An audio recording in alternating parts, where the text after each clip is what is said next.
Okay, welcome to our No to NATO, Yes to Peace webinar with the speakers Tamara Lorincz and Phil Fernandez. Tamara Lorincz is from Voice of Women for Peace, and we work to build peace culture and education in our communities. And today we welcome Phil from the Communist Party, the Communist Marxist-Leninist Party, also talking about the NATO party as well. So I welcome Tamara, who does a lot of work with us at our monthly programs. I would like her to introduce herself maybe and some of the work that she does. So good afternoon, Tamara. Oh, there we go, sorry. Hi, everyone. Melissa, thank you very much for organizing this virtual meeting. It's so nice to see so many friends from across the country on this call. I was wondering if before I launch into my presentation, if we could give Vanessa, the National Coordinator of VOW, an opportunity to introduce us to VOW and to also let us know how we can get involved. Hi everyone, and thank you to Melissa, our Ontario coordinator, and Tamara and Phil for organizing this and doing most of the grunt work in getting everything together. So I would like to introduce myself. Thank you everyone for coming on this call and being with us today. My name is Vanessa Lantain, and I am the National Coordinator for the Canadian Voice of Women for Peace. Currently, I wouldn't normally be in the office, but I had to get some work done and work on the Move the Money campaign, the Global Days of Action on Military Spending. So I just had to come in for a quick minute, but it was lucky that I was able to get on this call and be with you here today. So to get involved with VOW, we are always looking to build our network.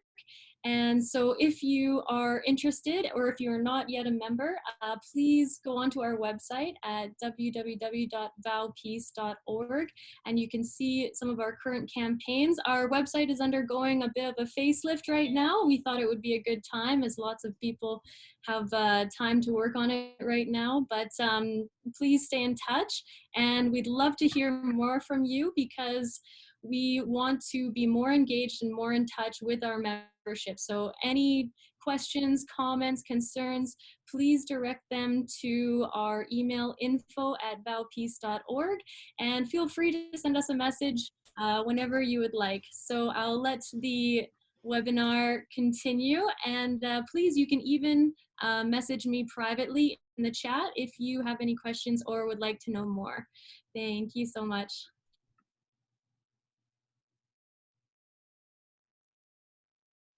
Thank you, Vanessa.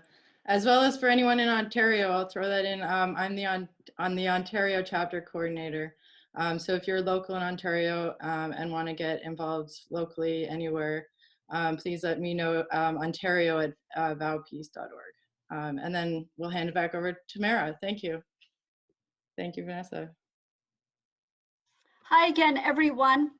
I'd just like to share with you a little bit of the logistics for this call. So I'm going to give a 15-minute presentation about why the Canadian Voice of Women for Peace is opposed to NATO. And then my presentation will be followed by Phil's presentation, again, about 15 minutes. And then we'll have ample time for question and answer. And what we're wanting to do is hear your ideas and input about how we can build a more unified, solidified national opposition to the North Atlantic Treaty Organization, NATO. So I'm going to now share my slides with you. So hopefully you'll be able to see this. I'm just going to bring them up.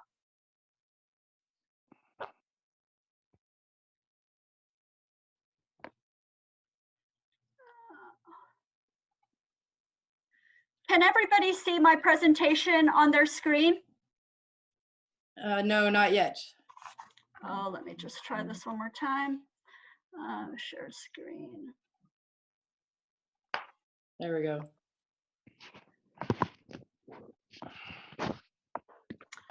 We have a couple more people that have joined the call.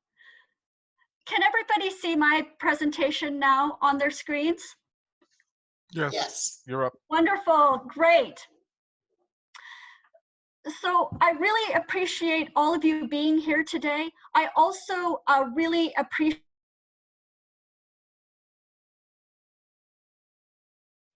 Sorry, one sec. How did I do that?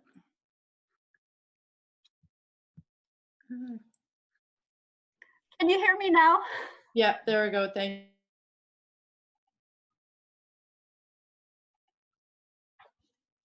Okay, are we all good now, everyone? Good, okay.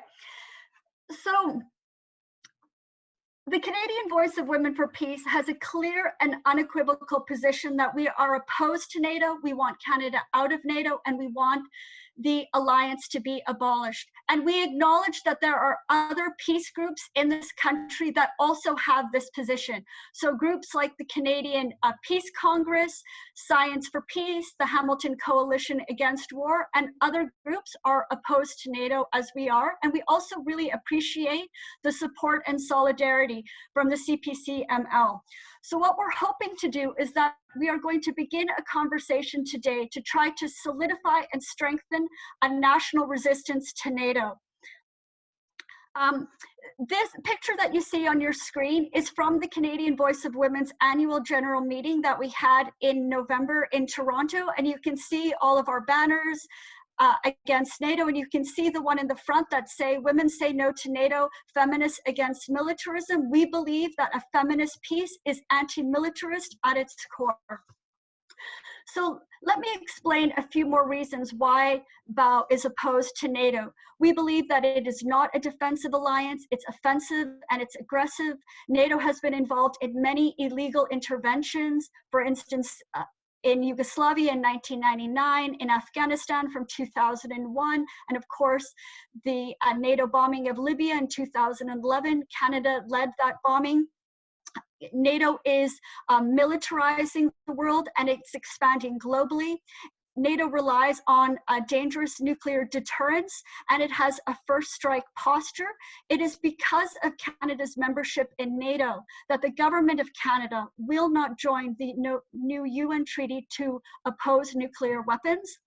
NATO constantly puts intense pressure on its NATO members to increase military spending. So in 2014 at the NATO summit in Wales, all of the NATO members made an agreement to increase military spending to 2% of GDP by 2024. And we're going to look more closely at military spending in a couple of minutes. NATO also has adverse impacts on the environment and the climate. And we believe that NATO is weaponizing the women, peace, and security agenda. NATO has a special official appointed for women, peace, and security, and it's actually a Canadian woman named Claire Hutchinson. So VOW is convinced that NATO can't be reformed and that it must be abolished, and Canada needs to get out of this alliance.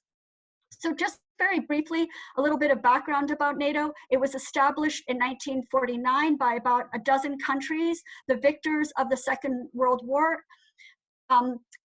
Since the end of the Cold War, it has expanded considerably. There are now 30 members a part of NATO. Last month, Macedonia joined NATO, and this is actually a very controversial move. I'm afraid on this call I don't have time to explain why that is, but the people of Macedonia don't support being part of the alliance.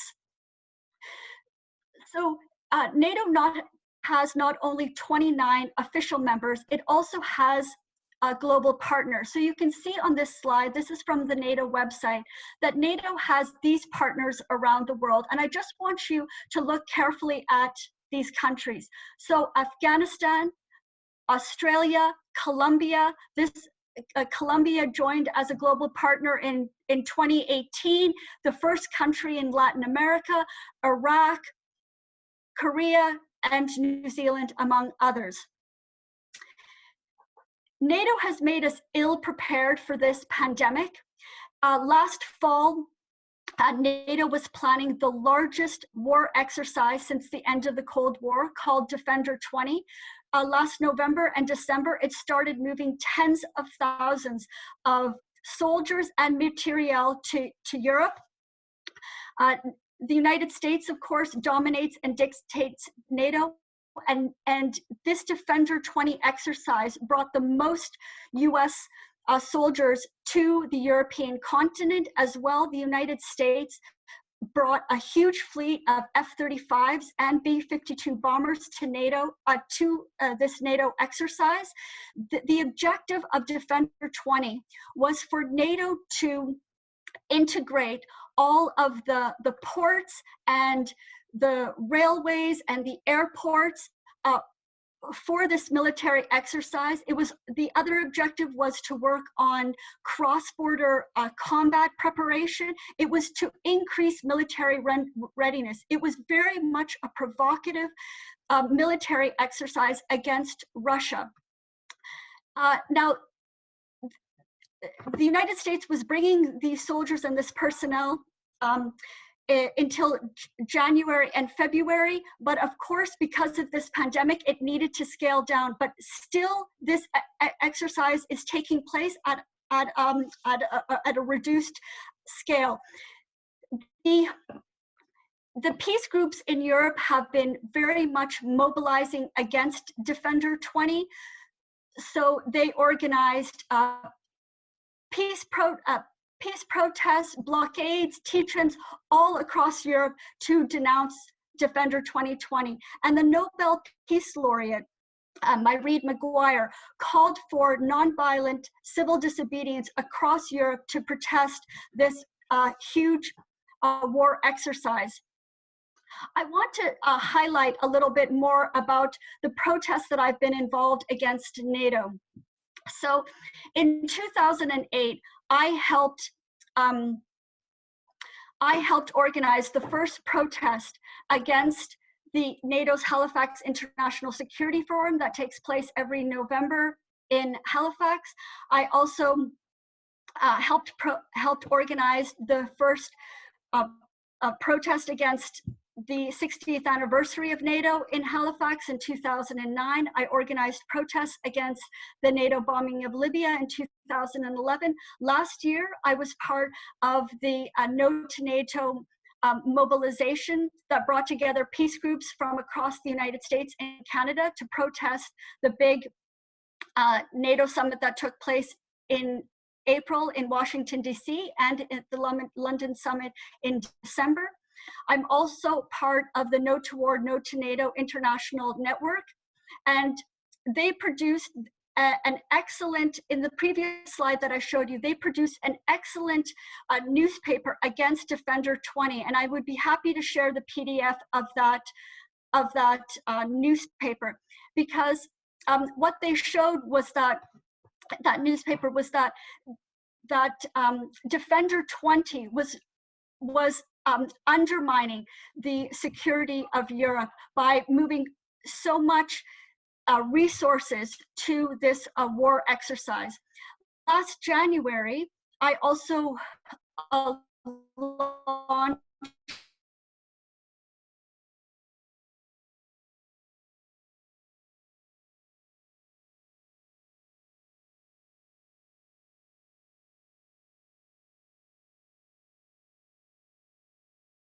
NATO Association of Canada office in Toronto. This was the first protest that we had, and there's Melissa, Lynn, and I.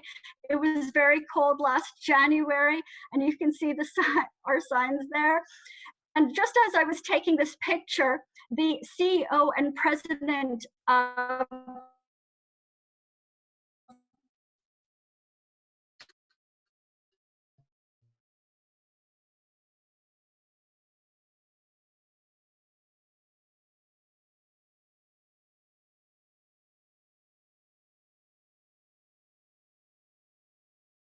Canada also moved their office from Front Street in Toronto to a really great strategic site in the downtown, the corner of Yonge and Wellington Street. And you can see Phil in the middle there and all of our signs.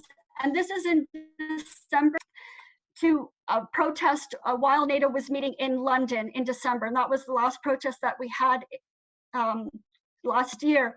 Now, I just want us to look really quickly at the NATO Association of Canada office.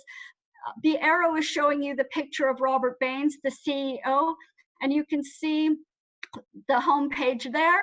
And if you look at the page for sponsors and partners, you can see that the big US weapons giant, Lockheed Martin and General Dynamics, are some of the big funders of the NATO Association of Canada.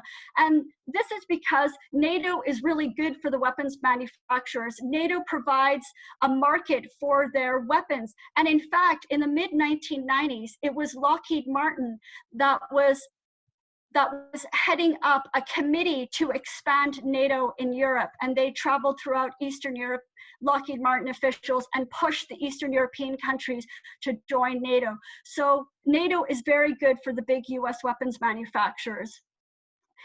2 years ago, Justin Trudeau had a press conference with Jens Stoltenberg, the UN Secretary General of NATO, and he announced a new social media campaign that was going to be taking place in Canada, as well as 4 other pilot NATO countries. And it's the hashtag #WeAreNato campaign. And this appears on all NATO social media and also on all the social media by the Department of National Defense. And I'm urging you to use a counter hashtag #WeAreNotNato and to challenge this public relations campaign. A couple of months after this press conference, there was a report issued from the Standing Committee on National Defense, and this was led by a Liberal member of Parliament, Stephen Fuhr, who was a former Air Force captain in the Canadian Air Force. And in that report, it talked about the importance of garnering greater public support for NATO, and it listed a number of recommendations for how members of Parliament could promote NATO in Canada, and there's a number of recommendations. So this was a really troubling report. And I just want to flag one of the quotes from this report, and you can see Mr. Baines and others stress that the Canadian public is ill-informed on issues of national defense, which includes issues related to NATO, and this hinders the Government of Canada's ability to allocate adequate resources to defend against these threats. You see, for the committee, if Canadians understood the importance of NATO, we would turn over more of our public dollars to the alliance. So you can see how problematic this is. I also want to bring to your attention another parliamentary initiative, and this is the Canadian NATO Parliamentary Association Canada. Now, this association is comprised of senators and members of parliament. It was founded about 60 years ago, and they have a lot of resources and they do a lot of work, and they also create reports too. And I just want to have you look at the members of CANA. So you can see that there are, 53 members approximately. There's 25 Liberal members of Parliament and senators. There's about 17 Conservatives, and there's about 17 Bloc. I don't know why the Bloc is so supportive of NATO, but we need to investigate this. There's one NDP member that's part of this, Randall Garrison, the defense critic for the NDP. There are no Green Party members a part of Canada, and there are 6 independent senators that are part of Canada, including Mary Lou McPhedran. And what we're hoping to do is to start putting pressure on these members of Parliament and senators to try to pull them away from Canada. We want to shut down Canada as well as NATO. And I just want you to see a picture. This is from the CANA website. This is a meeting that they had in Halifax, and at the podium there is Senator Jane Cordy, and you can see all the flags behind her. You might be surprised to see the flag of Israel there. Well, Israel is a global partner of NATO. It's part of the Mediterranean dialogue. So you can see that there, and we can talk about that more in the discussion if you would like. I just want to talk quickly about military spending, and then I'll wrap up. So every year, the NATO produces a defense expenditures report because they want want members to meet this 2% target and to have a better burden sharing, they call. So this is a graph from that report, and you can see it's got all of the NATO members, and it has the line of the NATO 2% GDP target, the green line there across the top. And you can see that the United States, of course, surpasses its #1, spending almost 4% of GDP on the military, over $700 billion. And then you can see Canada is ranked approximately 19 at 1.23% of GDP. But if you were to look at an actual cash basis, Canada is ranked 6th among NATO members for highest military spending. And according to the Stockholm International Peace Research Institute, Canada is 14th highest military spending in the world. Now, this is a graph that I created using the data from the Public Accounts of Canada, and I've compared national defense spending versus the Department of Environment and Climate Change over the past 20 years. And you can see that Department of National Defense spending has steeply and sharply increased over the past 20 years. So last year, it was $32 billion. By contrast, the Department of Environment spending was only $1.8 billion. So the 2% target is going to increase military spending to probably $45 billion annually. This is why we need to stop it. It's so critical. So for all of these reasons, this is why Canada's former ambassador to Yugoslavia said in an interview with Carleton University 3 years ago that NATO is the greatest threat to world peace today. And I would argue that NATO is also the greatest threat to the climate and to the environment. And that's because NATO puts intense pressure to increase military spending, which diverts resources away from spending on the climate and ecological crisis. As well, NATO demands that members are interoperable. That means they always have to modernize and upgrade their equipment. But fighter jets, frigates, tanks are extremely carbon intensive. They use a lot of fossil fuel. So this is why NATO is so bad for the environment. If you look at all of the NATO countries, it's the military that's the largest institutional consumer of fossil fuel. This is why NATO is such a threat, and why we need to get out of NATO. And so there are many peaceful alternatives to NATO. I don't have time to go into this slide, but I'll just say there are many institutions, there's international law that are important peaceful alternatives to the Atlantic Alliance, especially the United Nations. I believe NATO undermines and circumvents the UN, as well as there's a regional organization, maybe some of you are aware of it, called the Organization for Security and Cooperation in Europe, and Russia is a part of that regional security alliance. And there are many more alternatives, so we absolutely don't need NATO. And then I'm hoping in this call, we can start to brainstorm ideas for how we can build this national resistance to NATO. I've just put some ideas up here, but we can go into more detail in the discussion. And I've also listed some resources for you to investigate more, some readings. I'm also would welcome your suggestions for books and articles, because we need to start compiling these resources and then sharing them with others so that we can inform Canadians about why NATO is so dangerous, why Canada needs to get out of NATO, and why this alliance needs to be abolished. Thank you very much.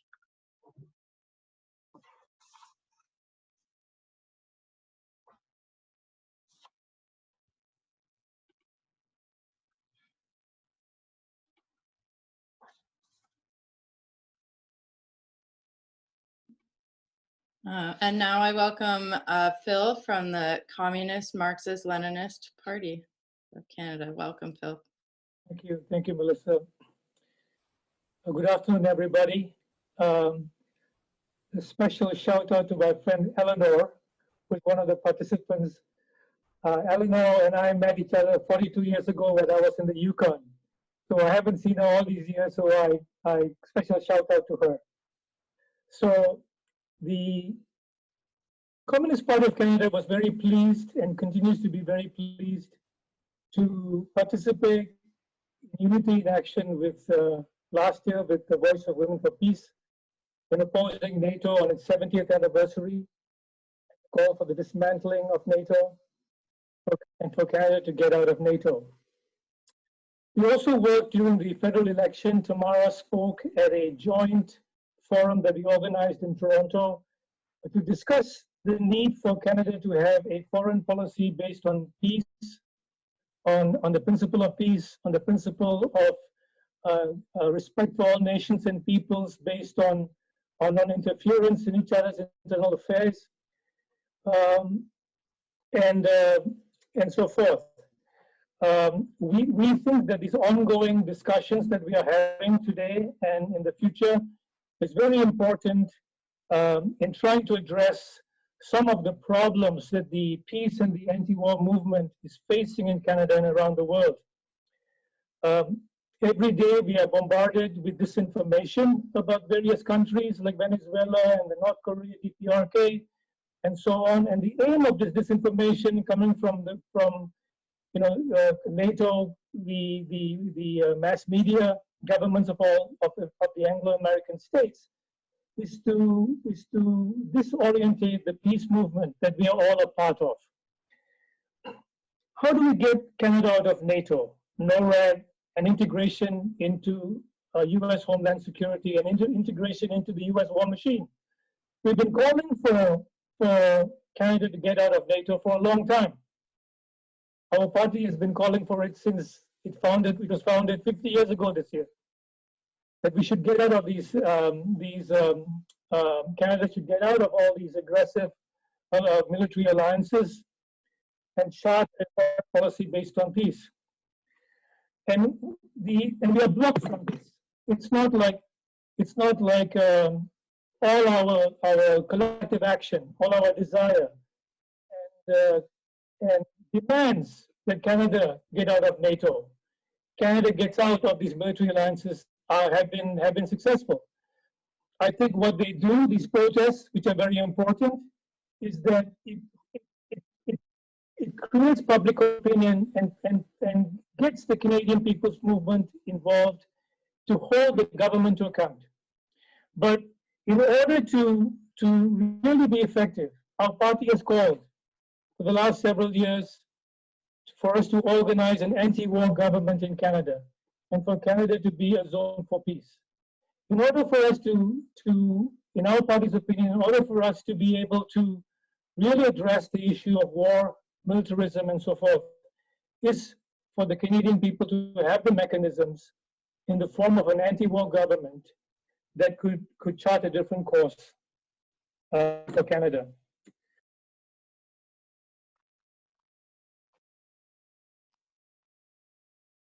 Tamara gave a lot of information, and one of the points she mentioned was the fact that all the NATO, most of the cartel parties, if not all of them, support militarism and war. They support NATO, they support the Lima group, and many of them, as Tamara showed, belong to the NATO Association of Canada and belong to the NATO parliamentary group, whose main job is to justify to the Canadian people these expenditures and justifications for wars of conquest, interventions that destabilize the whole world. Behind closed doors, deals are being made and justified, including increasing fundings to military spending and research, selling of arms and armaments. Only a few days ago, it was reported that Canada is continuing to sell arms to Saudi Arabia, despite the Canadian people's opposition. Tamara and others have been, and we have been raising this whole issue of Canada being now an arms dealer. This year alone, Canada has taken up a leading role within NATO in Latvia and expanding its role with NATO in Iraq and other places. Canada has been involved in Defender 2020, as Tamara elaborated, the largest US NATO-led military and logistics exercise in the past 25 years as war preparations targeting Russia. Although Defender 2020 was carried out on a smaller scale, plans are afoot for Defender 2021 already.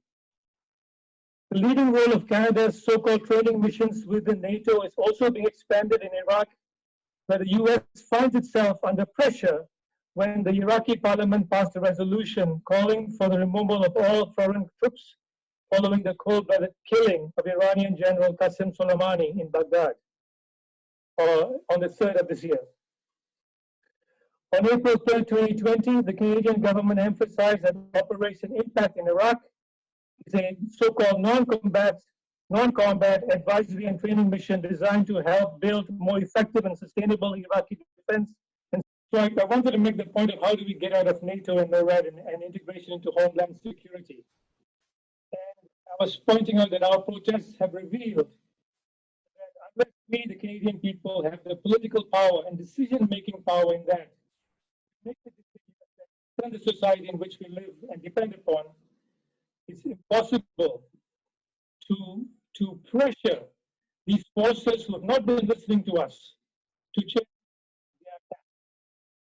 And I think we need to, as the anti-war movement and the peace movement in Canada, we need to look at that question. What we also know is that only those nations and peoples who are firmly defending their sovereignty and independence, self-determination, and exercising their right to self-determination on a principle basis, under all situations and conditions, can defend themselves and win the sympathy and support of the world's people, who would very much like the Canadian people, to have a world order based on peace and rule of law.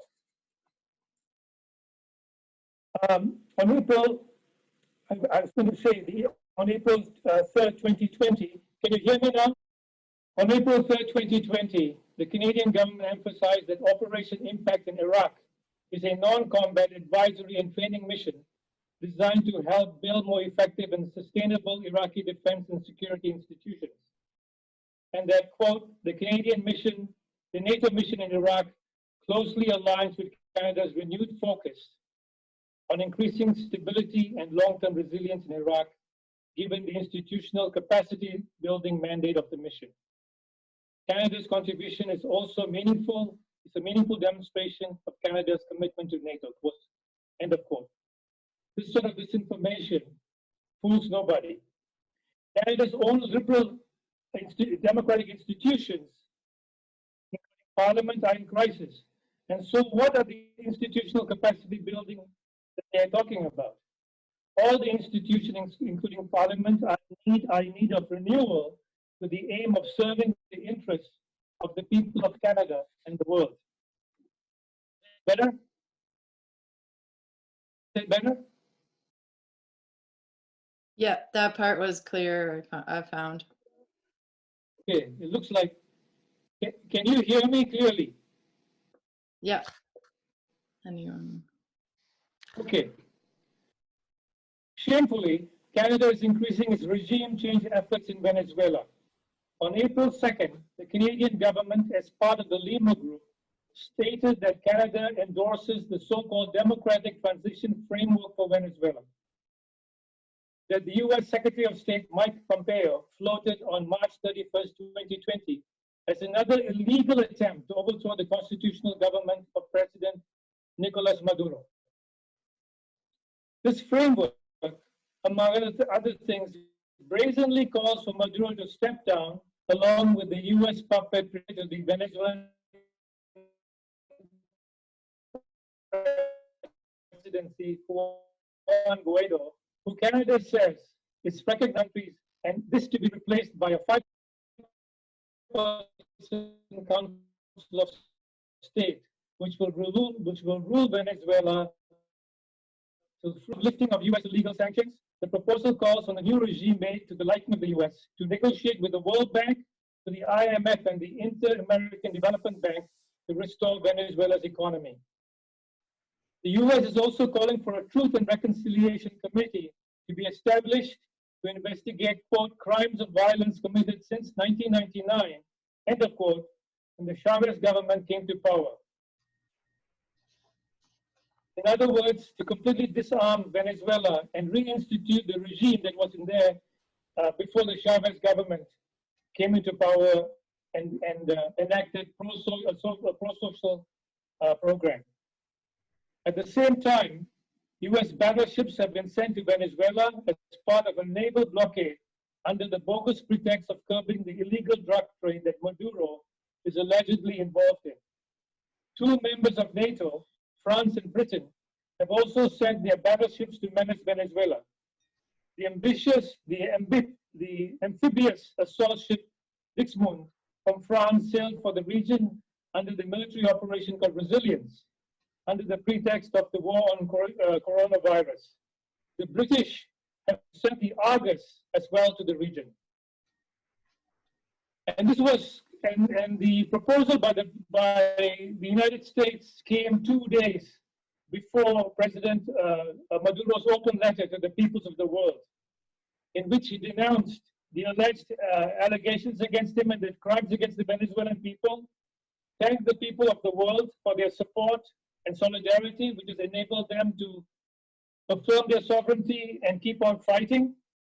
And he says, quote, "Brothers and sisters of the world, you can be absolutely sure that Venezuela will stand firm in its fight for peace and will prevail under any circumstance.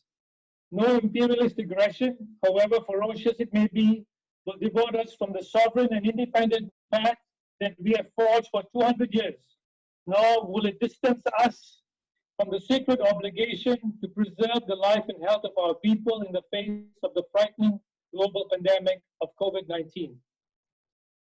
The Venezuelan people have stood up to brutal sanctions for 2 decades and have their own direct experience of the US and its allies against Canada. And the experience of Venezuela also shows us that the decisive factor in securing peace in the world are the peoples of the world.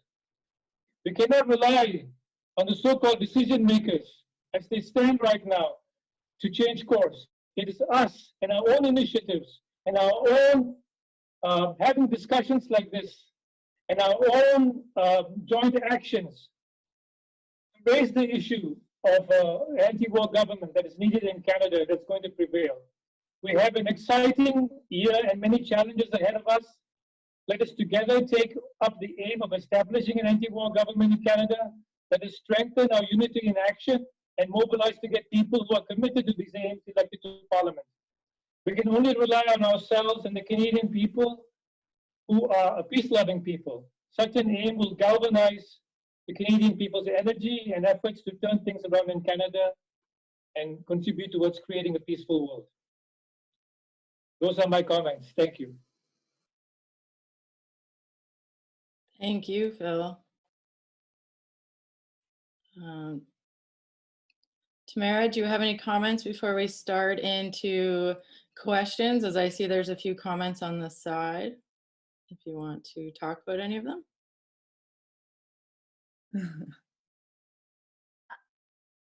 I have shared some resources in the Zoom chat about how the military is the largest institutional consumer of fossil fuels, and I welcome you to send me an email, and I'm happy to share these resources. I also wrote an article recently in Peace magazine about military missions, military expenditures, and the climate crisis in the latest edition, and I'd be happy to share that PDF. So please send me an email and I'll send more resources about that. But I'm really looking forward to the discussion and your reaction and your questions about how we can build a national resistance to NATO. Thanks. We can start with Nancy Covington's question for Tamara. You stated that the military is the largest user of fossil fuels in the world. I don't doubt this, but where are figures from which we can quote? So one of the sources that I put on the Zoom chat is a report from the Cost of War project at Brown University. It was done by a political scientist named Dr. Neil Crawford. It's called Pentagon Fuel Use, Climate Change, and the Cost of War. And it's an excellent report. I encourage you to look at it. There are many sources in there. There's also a report that I did for the International Peace Bureau that was about 90 pages and it has many resources. And it's called Demilitarization for Deep Decarbonization. And it's underneath the publications resources on the International Peace Bureau website, ipb.org. And like I said, please send me an email and I'm happy to send you more information. Oh, I should also just flag that in 2017, the Canadian government, the Department of National Defense, released its first energy and environment strategy. And in that report, you can see that it admits that it's the largest consumer of fossil fuels among all federal agencies, and that its emissions, all military vehicles and military operations, are exempted from the national greenhouse gas reduction target and from the inventory. So you can read that there on page 9 of that report. So you know, this is a huge problem. Yes, thank you. So we don't have any more questions that came through during the two talking, but so if anyone else has any questions and want to start a discussion, there's a feature to wave to suggest, so I can click you in. Or you can ask it through the chat and I can ask it aloud, or you can, does anyone have one now? They can unmute themselves and I open it to the floor. Hi, this is Miguel. I just actually wrote out a question. I don't know if you want to read it or I can read it out. You could read it since you're here if you want to, yes. Okay. Okay. So yeah, my name is Miguel Figueroa. I'm with the Canadian Peace Congress. And my note says that it seems to me that we face several obstacles here with regard to building opposition to NATO and Canada's membership in NATO. First of all, the consensus within the mainstream political parties and also the mass media in support of NATO. Secondly, the relative weakness of the peace movement currently in the country. And thirdly, the fact that even within the peace movement as it exists today, there's no agreement around the issue of NATO. And in fact, we know, and I know Tamara knows this because we were both at a meeting several months ago where this actually was debated, that some peace organizations have actually gone to parliamentary committees in Ottawa urging that Canada play a more active role in NATO, somehow trying to make it better. So it seems to me that these are all problems that we confront. We can talk about the need for an anti-war government, and I agree with Philip's point here, but in order to win that kind of mass support, we need to crack these obstacles, crack these nuts. So I'd be interested to hear what the panelists have to say about this. Can I speak on this? I think that the disinformation always presents the role of the people as something minuscule, that's something irrelevant. And I appreciate Miguel's comment. Can you hear me? I appreciate Miguel's comment about the difficulties in having unity even within the peace movement on various things.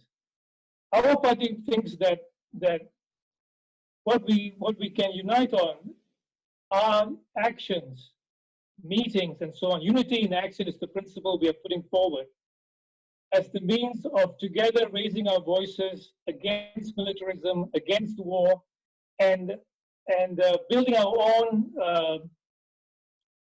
discussion among the people.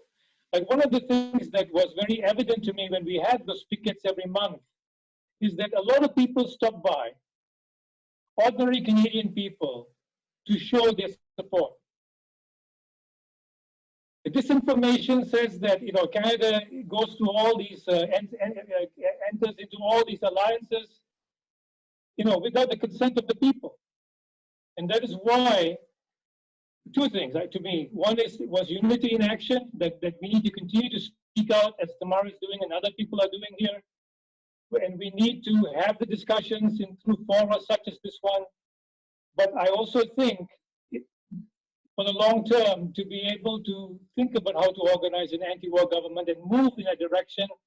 And this is all a part of this. The discussions are all a part of this, is where we have to go.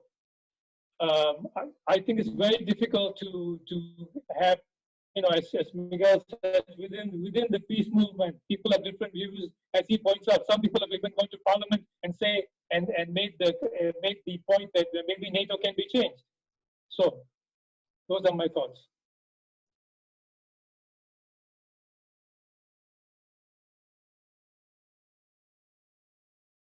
Tamara, do you have any comments to add as well, maybe?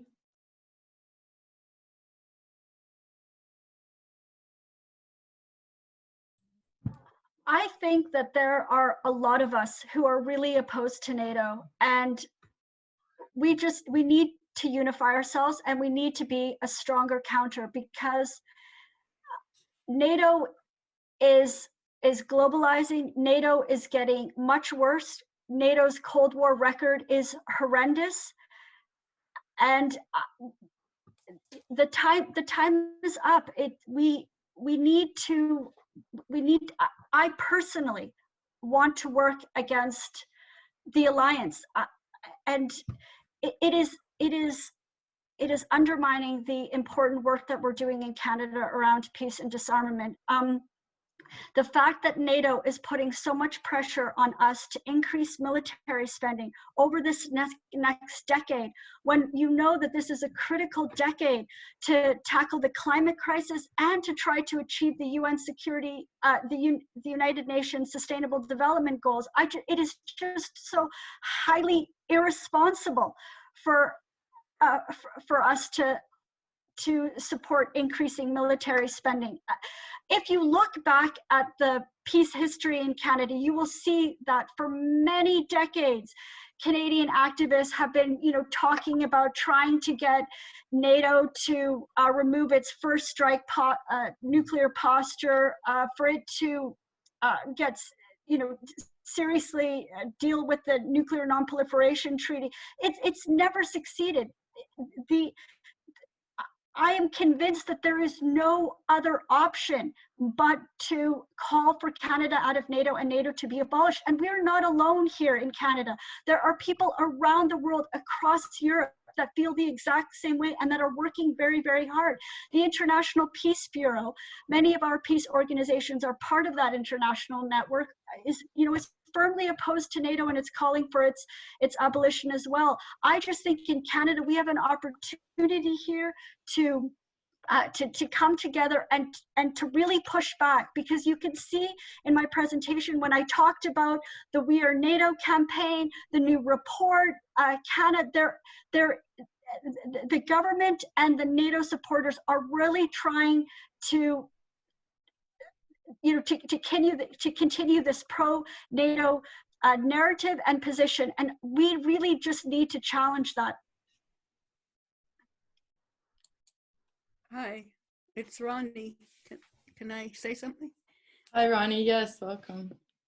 Yeah, I'm just wondering whether I've seen some comments about trying to be more war or making it pro-peace, which is a good point. I'm also interested in seeing whether we can consider, first of all, we have to get more youth involved, and we've seen how much the youth can accomplish. And the reason I think that it's very effective is because they reach people's emotions. And I don't think rational arguments will be as influential as emotional arguments. I think if you can reach people at the emotional level, they're more likely to act. I heard that recently. You can even prove it by looking back on historical events that have brought people together. It can be just like one incident or one person's words can generate a lot of energy, and especially now where we're all kind of tuned in all over the world. And so I'm just wondering where the youth voice is here. I know the youth have been involved and VOW's been connecting, but like here right now, there's no voice for the youth. And I really want to ask if Tamara can see how we can you know, come together with the youth and put this into some kind of language that will be more, you know, I mean, even to talk about climate, the disaster that's happening because of the fallout from military, you know, I mean, all of that should be able to, we need to bring it to the public in a way that they'll listen. That's what I'm trying to say. And I would love it to be done with the youth, and especially if they could lead. I haven't heard Greta talk anything about, haven't heard her voice lately, but she certainly knew how to bring it to the attention of everybody. So maybe we can find another person to represent, or just groups of youth all over the world getting together and saying, you know, this is crazy. This is absolutely, you know, crazy that we're ruining our environment because of, you know, creating these unnecessary investments in military. Anyway, thanks for listening. Thank you, Ronnie. SMR, you had some comments you wanted to put in as well. I'll give you a chance. Yeah, thank you. If I can, am I turned on? I think I am, but can you hear me? Yep. Yeah, I just, in terms of which way to go forward, I think there's some important things happened in this last year that were very important to the development of the peace movement, and especially against NATO. And for example, the actions that Voice of Women organized and that we participated in Toronto once a month, the pickets at the NATO Association on the occasion of the 70th anniversary of NATO, that was very significant. I think, you know, in the middle of downtown every day, every month, we had an action that Canadian people were speaking out for what our stand is against NATO and for peace in the world. And I think that was important for the whole world to hear, because otherwise, if we don't do it, they don't hear it. The conferences, I can't speak on this very well, but maybe Tamara could, or if Tony Seed is still on there, the conferences against the NATO global war security conference that happens in Halifax.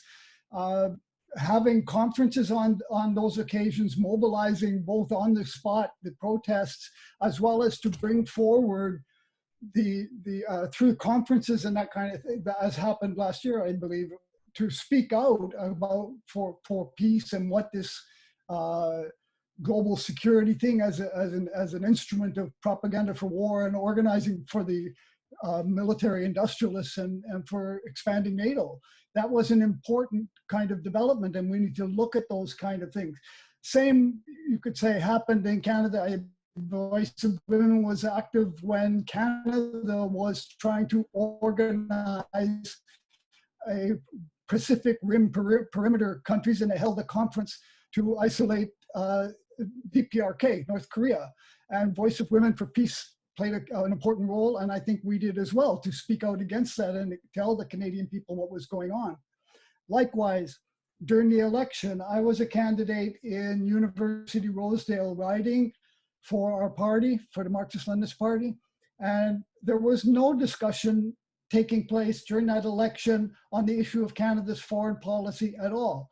And we saw the need to have it and invited other small parties to join with us in that, and Tamara joined in that, and we had, I thought, a very effective public forum. It was well attended, but the thought material that came out there, the discussion and the different approaches, was very significant. And so I think that to move things forward, we need to be more active collectively. We need to have, there are different voices of different organizations here, and each needs to step up and their work, as do we do as well, to be an effective instrument to bringing to the attention of the Canadian people what's going on here. And we develop this principle of unity in action. And, you know, it was hats off to Voice of Women for doing this every month, because I'm telling you, getting out in the middle of the winter and saying, okay, we're going down to protest again. Well, we knew you were there, so we had to go. Okay, that's the way it was, because otherwise we thought that would be not very dignified if you were there and we were just sitting at home. So we went. And I think that's important to put that out to everybody, say, we should stand together, be united. To the extent you can do that, and support one another in our actions, and that will strengthen the movement and open up a path for us to go further, I think. And what Phil said in terms of anti-war government, that's why I ran in that election. I wanted to deal with Chrystia Freeland, who was at the time Foreign Affairs Minister and now Deputy Prime Minister, to say that Canada is on a warmongering path and we have to get Canada out of NATO and change a course, which is why we are very important. I'm going to mute myself here so I don't keep bothering. Thank you. I would like to give the floor to my lovely Val P's sister, who has some amazing question and some comments. Thank you.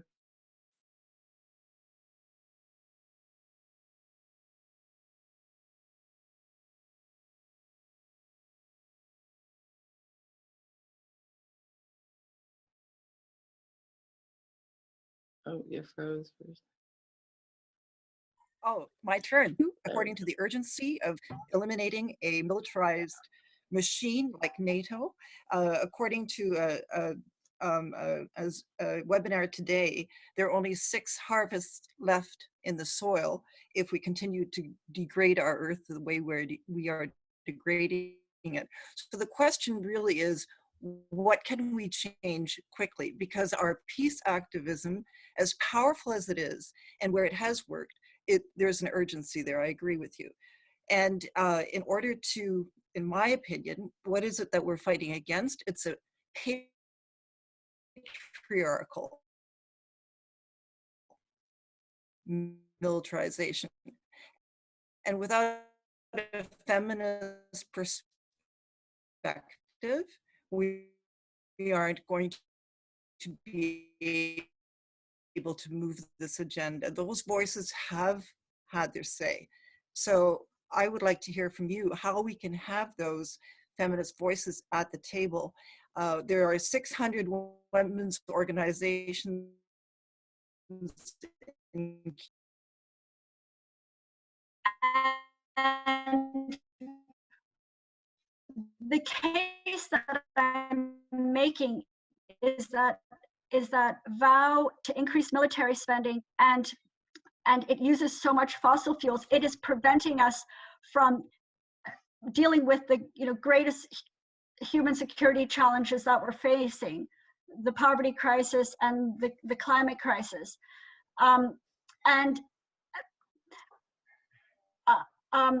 There are many issues that we need to deal with, and for the past 20 years I have been dealing with the issue of military spending. So the chart that I showed you, I've been tracking military spending for the past 2 decades, and it goes up and up, and one of the big drivers is NATO.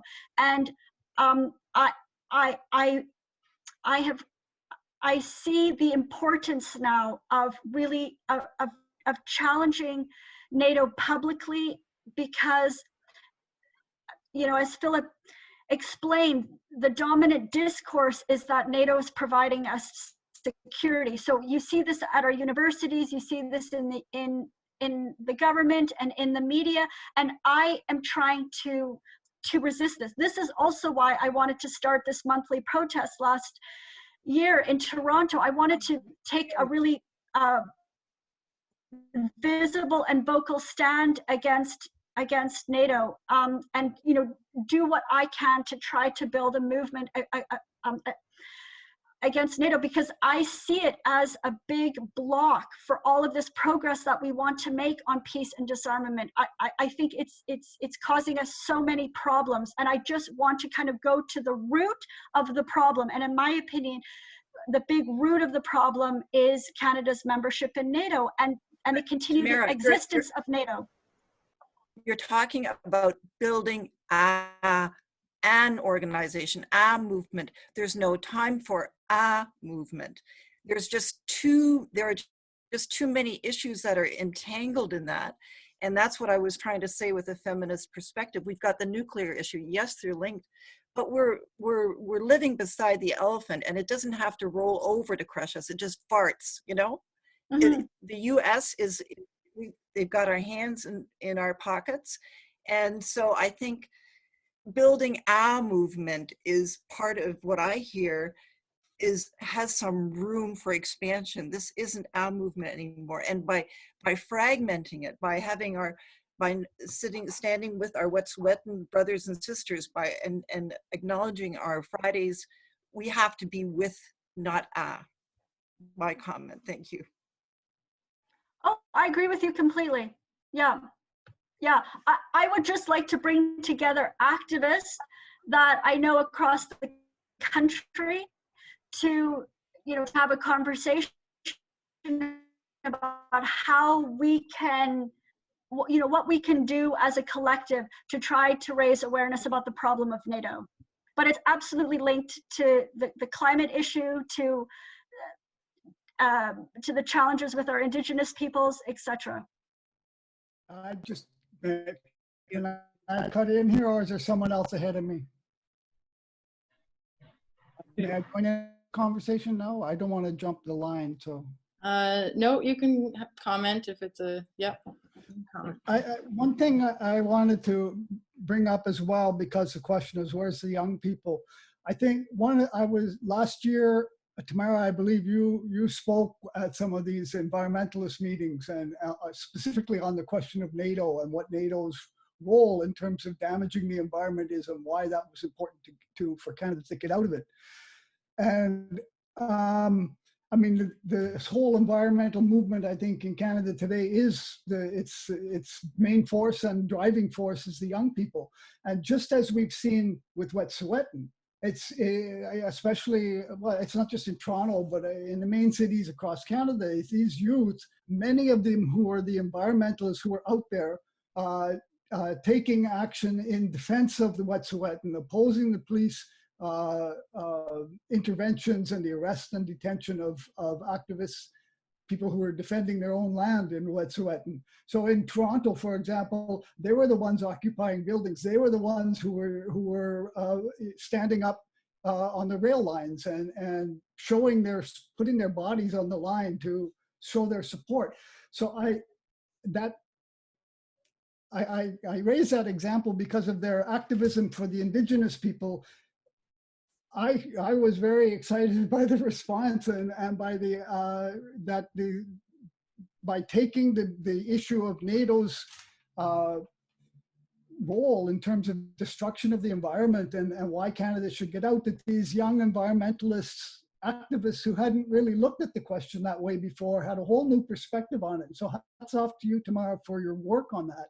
But I think that's one of the things that that's one of the things I'm talking about. By going that way, bringing these kind of people into the discussion, engaging them that why we all need to do this. It's not asking them to stop what it is that mobilized them, that activated them to be activists in the movement. It's not saying, no, don't do that, do this. It's saying, no, it's one thing. We should support each other. We should be, you want to lead that one, you fight it and carry it out. We should support each other in what we're doing. So I just wanted to add that. Thank you. Yes, this is why we'll be doing these every month. We're gonna keep doing these, build the discussion and build everything, build what we can do. So I'd like to pass it on to Colin Stewart now, who has some comments to share and as well. Thank you. There we go. Yeah. I just put a comment in the chat, and it seems unlikely to me that, not unlikely, possibly not even impossible, but that we're going to get out of NATO.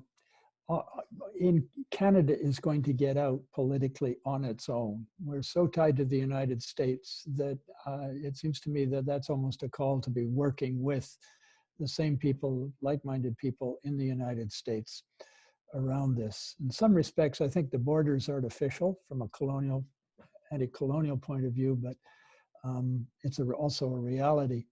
And so my question in some respects is, what can we do not to so much think about Canada getting out of NATO, but what can we do with our American colleagues to abolish the damn thing? I'll leave it at that. it's a question that's in my mind. Thank you. Any comments on that question?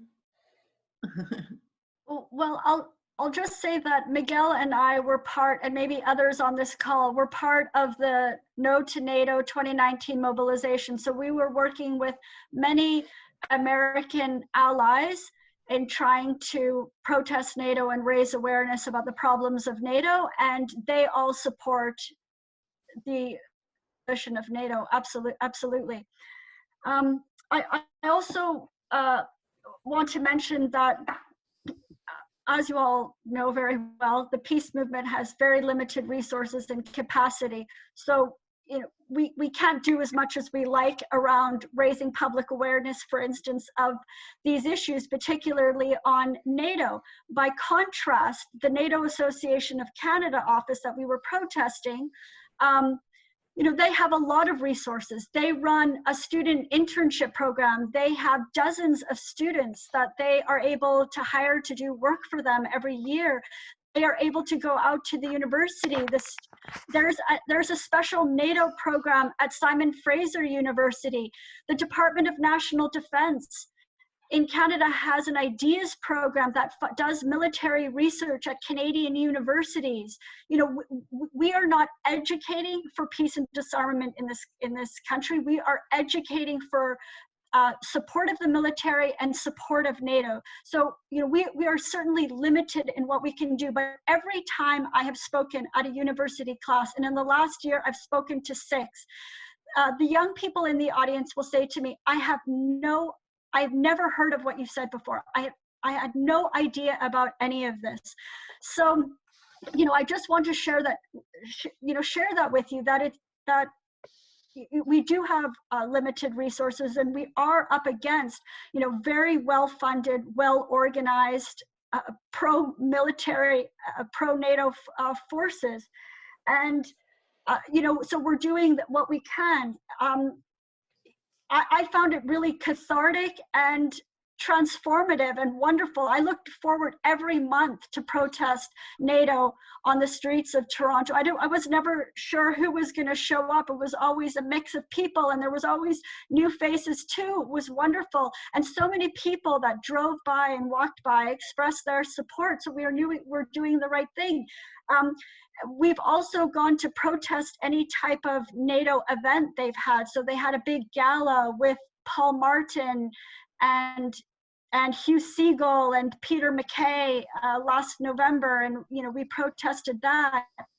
They had an event on NATO and women, and we protested that. Oh, I just want to speak also to one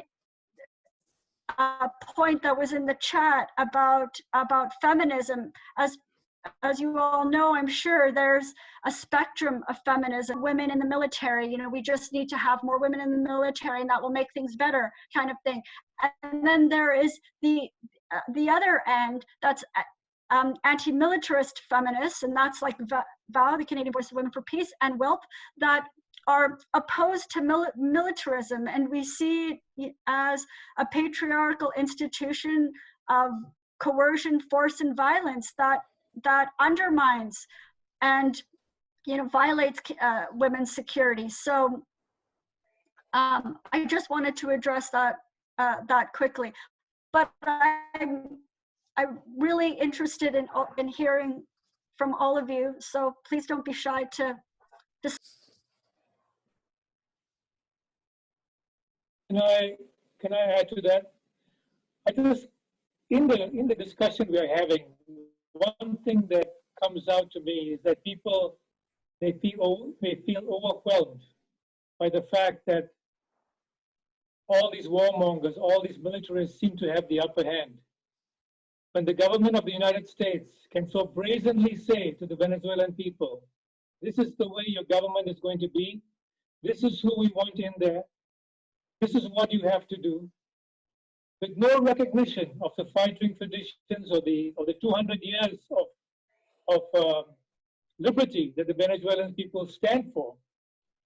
You know, it's easy to feel that what we do is nothing, but I want to echo the feelings of some of the other people who have spoken here. what we're doing is incredibly important. We don't all agree with an outlook maybe. There's been people talking about maybe changing, to have a discussion about whether we should say peace movement or anti-war movement. Somebody was quoting Mother Teresa. The point is, we all have different opinions. What we're united on is that we want to have, number one, we want to end these military alliances. Number two, we want Canada to stand for peace in the world. And there's a lot of work to be done. All the work that Tamara is talking about comes from the fact that she is so busy, so active, fighting NATO by herself day in, day out, giving out all kinds of information. All of us are part of that.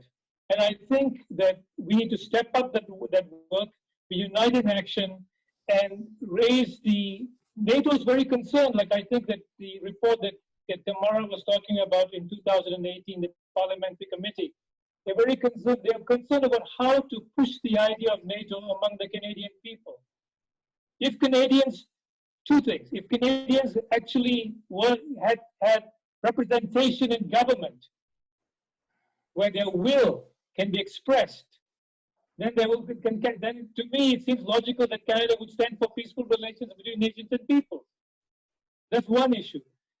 The other thing is it's by these joint actions, by raising the discussion, by opposing NATO, by standing with the nations and peoples of the world for a world order based on peace. We will make headway, and I think that to me, this is part of the discussions that we need regularly to be able to encourage ourselves and encourage the Canadian people to bring them on side, because the sentiment that we know among the people based on our direct experience is that they do not want Canada to be an aggressor.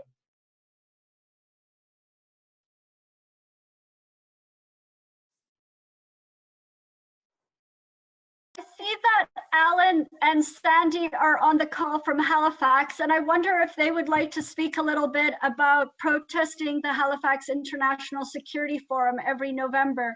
It's very much a NATO meeting. All the NATO high officials come, and it's held at a big hotel in downtown Halifax. Alan or Sandy, do you want to talk about that?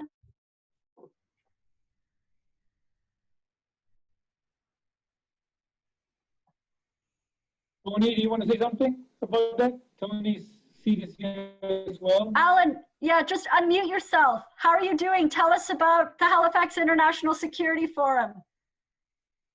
Hi, Tamara. Can you hear me? Can you hear me? Steve is saying yes. Yeah. Well, you mentioned the Westin Hotel, I think, where the Security Forum is held every November. Just for 2 weeks, there were two ships, the HMCS Ville de Quebec and the HMCS Moncton, where all their sailors were under quarantine for 2 weeks in the Westin. Since then, in the last couple of days, they have departed Halifax on various war games, etc. So the Westin Hotel continues its infamous role in supporting Canada's foreign policy of being in NATO and supporting the role of the Canadian Navy in this. So I just wanted to point that out. Now, the Security Forum, Halifax International Security Forum, started in 2009 with quite a number of people protesting down there. It was new to Halifax. We met under the statue of Cornwallis, and that was one of our first demands, is that statue be removed and the true history of the people of Halifax come out. Halifax is the most militarized city in all of Canada, and it's reflected in our culture, etc. So the fact that we, many others, including the Voice of Women, with Tamara playing an extremely active role, we have protested against that every year for 11 years. The 12th Security Forum is coming up this November. And at the end of the last one, at the 11th, they said over the next year, leading up to November, they're going to concentrate on China, on various aspects of why China is the enemy, etc. So it's sometimes, and quite often actually, on the cutting edge of what the imperialists are thinking about, where they plan to go, what flags they're raising to see who salutes, etc. And I think it becomes increasingly dangerous for the Canadian people to allow these types of conferences, forums, and trade shows carry on. I salute the many peace activists, anti-war activists in Ontario who oppose CANSEC. And well, it took a pandemic to shut it down this year. We have to work to shut down that arms trade show, just like we have to oppose the trade shows here in Halifax, etc. I see a couple of salutes there, so I think I struck a chord. Right from the beginning, the spirit of the anti-war rallies against the Security Forum has been, as Phil said, unity in action. And that's one thing that Tamara took up wholeheartedly. She refused to allow any form of sectarianism to get in the way of building that unity in action. Tamara and the Voice of Women were consistently there year after year after year. Some groups would come, some groups would go, etc. Another person in the Voice of Women, Catherine, had a letter to the editor in the Chronicle Herald, or as Tony would call it, the chronically horrid. She wrote another letter to the Chronicle Herald. I haven't read it yet, but I've copied it down to read. That's an important aspect, to keep publicizing.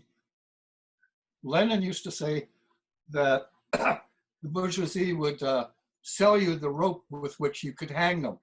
So we need to use these mass media of the things like the Chronically Horrid, Globe and Mail, etc. Try and get our voices out. I wanted to touch on many things. It came up a couple of times here about the schools, and it's difficult to get into these schools. As a candidate for the Marxist-Leninists in various cities at various election campaigns, I was always glad when the students would organize an all-candidates meeting. And the first question I would raise was, I've been to your library shortly before this all-candidates forum, and I could find one book by Marx, none by Lenin, none by Stalin, none by any of these great thinkers of the 20th century, etc. How is it that such an important phenomena in the world, there's nothing about it in a school, not even in your libraries? Well, it's the same way with peace. There's nothing on NATO showing opposition to NATO. It's just a great defense organization, etc. So it is difficult to get into the schools, but it is not so difficult to leaflet the schools, etc. So I think that is an important aspect, because as Steve was putting it there, it's these youth. Look at me, I'm getting old. Look at several people here, we're getting old. It's the youth that will carry our banner forward. The last time I was out of my apartment was March 30th a year ago. I've been under self-isolation with emphysema, etc. But the last time I was out was at a demonstration, quite large, against the isolation of Venezuela and the issue of Nato. And I think these type of manifestations need to continue and need to escalate. And so I think I agree with many of the other commentaries here. The getting out there on the streets, being visible, finding the ways and means of reaching people are very important. I have a lot of other things to say, but I'll let it go to that, other than a great salute to Tamara and Phil and all the others here, and carry on.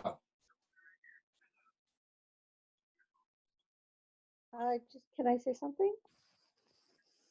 Yeah, we only have we have about 5 minutes or so left. We can go a little over for some closings, but just some last quick comments, if anyone from. Oh, yeah. I just wanted to get Catherine to tell us about what she did at the forum this year regarding women at the Security Forum.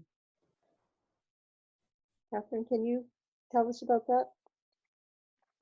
Thank you. Yes, I just put something in the comments. We tried to get into the forum after our rally, Joan Smith and I, and we had letters for the women who were given a so-called fellowship. They're called Women with Peace Fellowship. Now, I don't know if they have a Women Without Peace Fellowship, but this one, I don't think it's worded very well. And we tried to get in to deliver these letters requesting a meeting so that we could discuss what peace and security, what kind of a space that really was. Most of these women, they're from around the world, they're high-ranking military officials, but we sent the letters. We weren't able to deliver them by hand, and we have requested a meeting in person for the upcoming year. We'll see what happens. But it comes out of the idea that we need to have conversations, that's where the dialogue starts. And in nonviolent activism, without the dialogue and without the conversation, that's what you end up in terms of a violent view and a militaristic view. Thanks, Sandy. Thank you. I guess we'll go into final comments and we'll close up. So Tamara or actually Phil, do you want to do your final comments first, and then we'll do Tamara's, and then we'll finish all up? How does that sound? Yeah, for a comment before them. Oh, okay. Yep. May I comment? Yep. Just on the question of peace and women, and then some other comments. My name is Tony Seed. I was active for 40 years in Halifax on the front of No Harbor for War.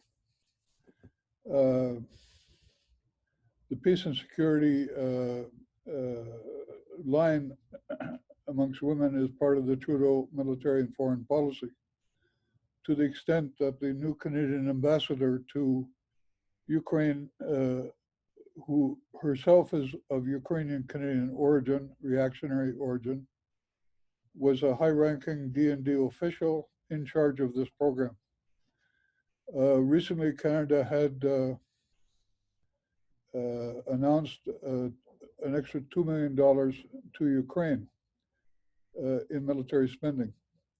And the ambassador went to the front lines in the civil war in Donbass to promote this, where she had a meeting with women soldiers as promoting peace and security.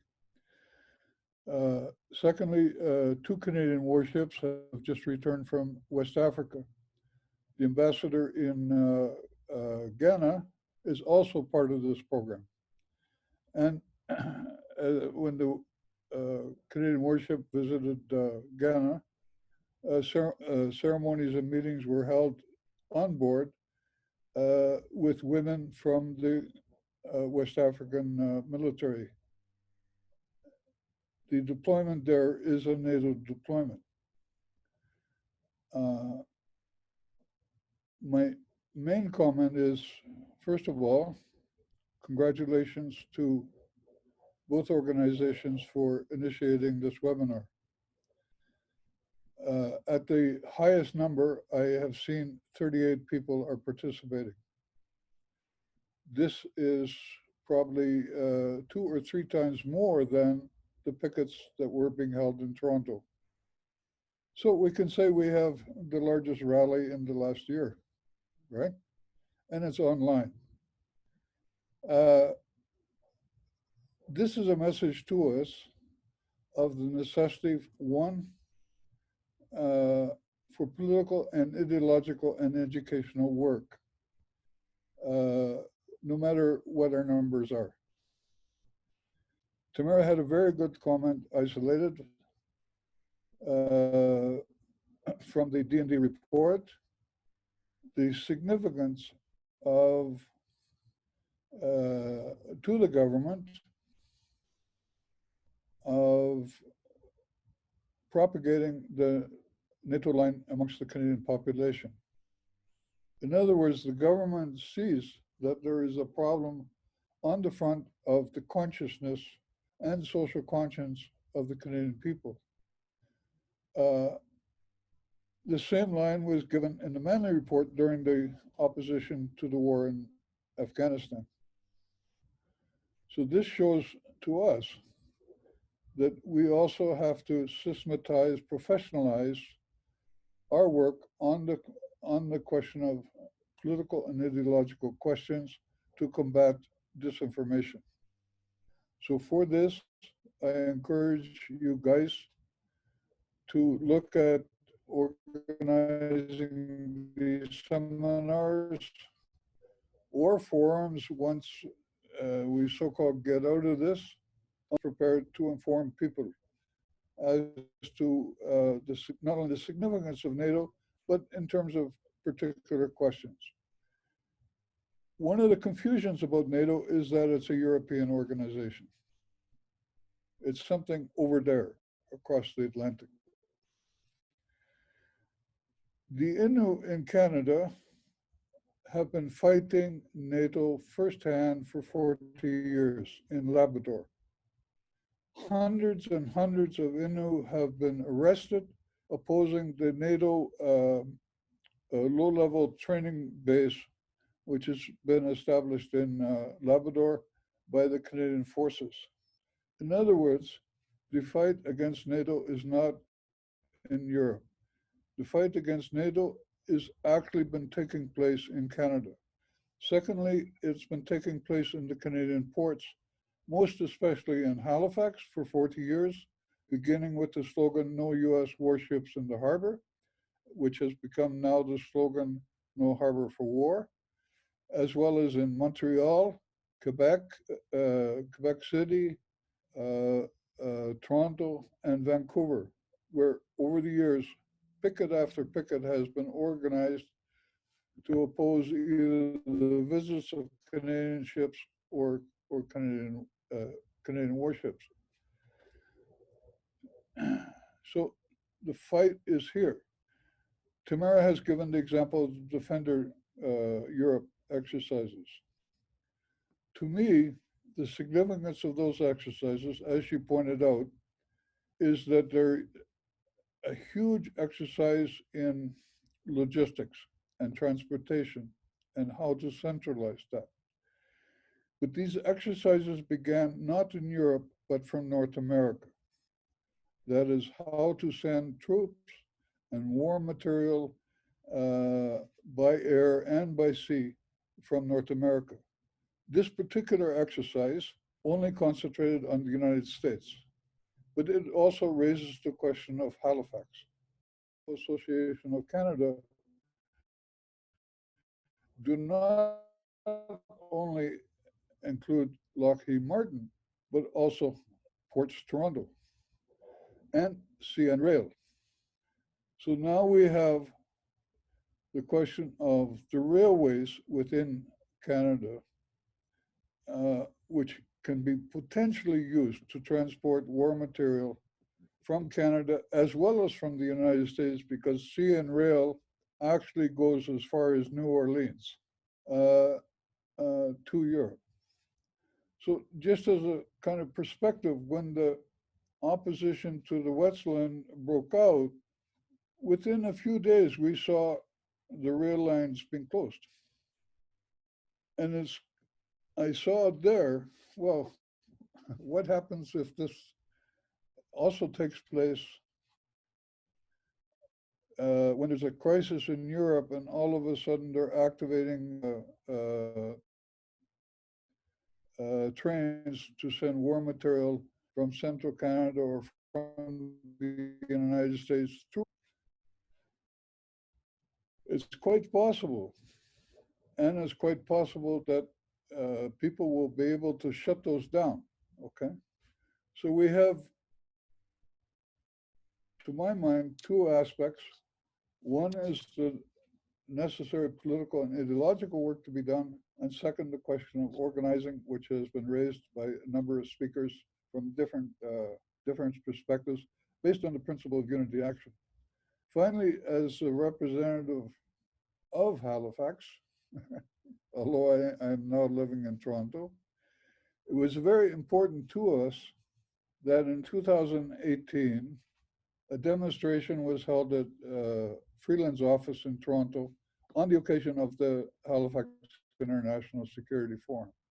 And that was repeated again this year, as well as the Windsor Peace Coalition also this year, or last November, also raised a stand against the holding of the Halifax International Security Forum. The holding of the Halifax International Security Forum is also not a Halifax event. It takes place in Halifax, but it's a threat to Canada. And in various ways, it's organized to embroil Canada further, not only in the question of military spending, but almost like as a fifth column for the annexation of Canada by the United States. And we are calling on people all across Canada this November to organize protests, meetings, pickets against the convening of the Halifax Security Forum as a national issue, in the same way NATO is a national issue. Perfect. Thank you, Anthony. And that's my couple of comments. Thank you. And we can talk more about that too for November. That sounds interesting and to build on. So I'd like to pass it over to Phil now to close up or do his closing remarks. Thank you. Thank you, everybody, for participating in this discussion. I think it's good to have these on a regular basis, to have these meetings where we can get together and share information, inform each other of things that come up, and build our unity in action. I think a lot of people have contributed their own ideas, thoughts, suggestions. So let us, the issue of war and peace is extremely important. That's an understatement, but that's the condition by which all nations and peoples, including us, can thrive. So so let us carry on the discussion into next month and the months after. Thank you.